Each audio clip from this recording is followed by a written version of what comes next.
প্রত্যেক বছরের তুলনায় এবছরের দোলটা একটু অন্যরকমই কেটেছে আমার। ঘুম চোখ খুলেই দেখলাম মা এখানে সমস্ত আয়োজন করে ফেলেছে। একটা দিন ছুটি পেয়েছি, ফাটিয়ে ঘুম দিলাম।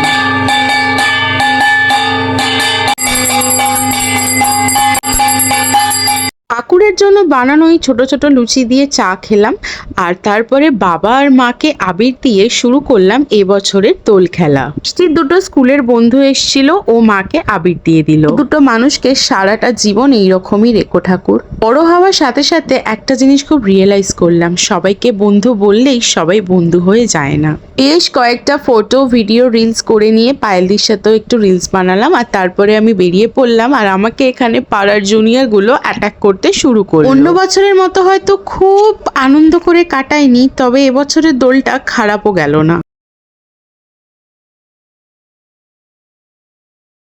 মিষ্টি আর যখন কাউকে পেল না, ওই আবিরগুলো আমাকে লাগাতে শুরু করলো।